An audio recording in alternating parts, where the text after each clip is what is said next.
Thanks for the introduction, Debbie, and it's our pleasure to partner with you guys. I'm David Blowbaum. I'm one of the co-owners and I'm the managing partner or CEO of Summit Prep. And it's my pleasure to talk about some of the changes that have been coming to the SAT and ACT. And we're going to focus on the changes to the digital format. So we'll jump in and start with the digital SAT. So there were a lot of changes. The SAT changed last March, so March of 2024. There were tons of changes. I'm only going to go through the largest changes that really you need to be aware of. So the first major change is that the SAT is now adaptive and it's section adaptive. So what that means is that all students will take the first verbal section. It'll be the same for all of them. It'll have easy, medium, and hard questions on that verbal section. Now, if they do well on that, they're going to get a hard verbal that just has medium and hard difficulty questions. If they don't do as well, they'll get an easy verbal that just has easy and medium questions on it, no hard at all. Next section is the math. Again, they all get the same math section. And again, if they do better, they get the hard math, not as well, they get the easy math. We're going to actually come back to some of this later on. So just keep it in your minds that you could go the hard route or the easy route. Let's say you did pretty well on the verbal, but you just missed the hard module by just one question. And then you get all the easy questions here right. And again, just barely missed the hard module, get all the easy questions here right. Then you've still capped your score at like a 1250 because the student never got the opportunity to take those hard to they never even saw the hard questions. So the SAT is not going to give them credit for essentially getting the hard questions right because they never even got to them. Though.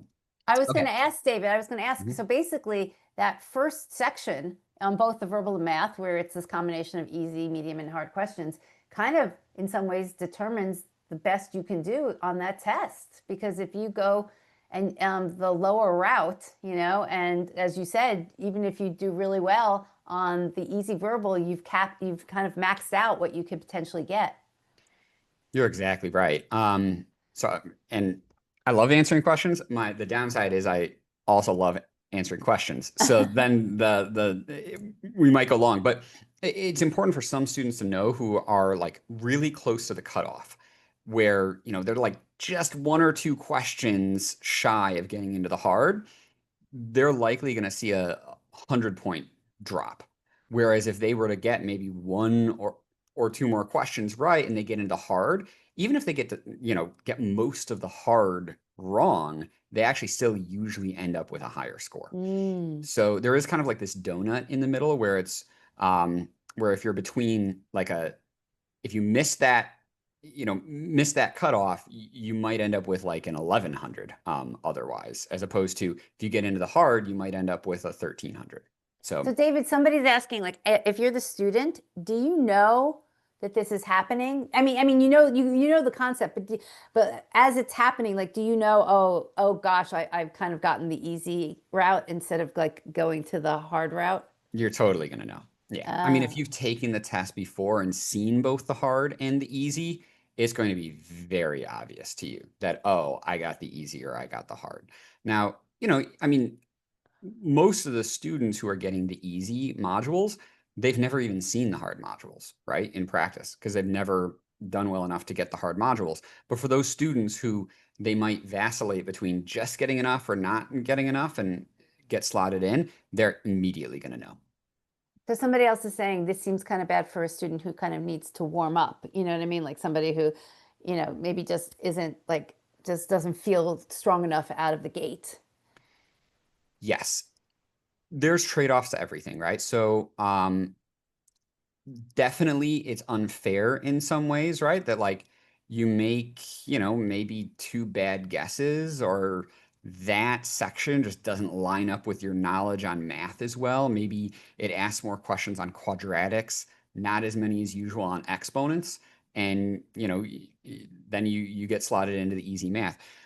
The flip side of it is it's so much better for students who really aren't the top scoring students Because the flip side, which we'll kind of touch on as well, is on the ACT, even if the weakest students, they're going to see the hardest questions on the ACT. The ACT doesn't adapt. That is very deflating to a student's confidence to have half the math section that they just can't solve.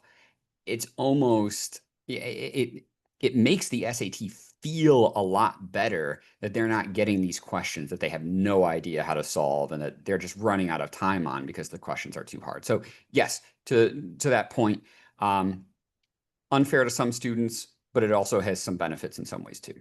So yeah, and this is the only way they can make the test shorter. Mm, And so for students, you give them that option and they're probably going to pick a shorter test. So. hmm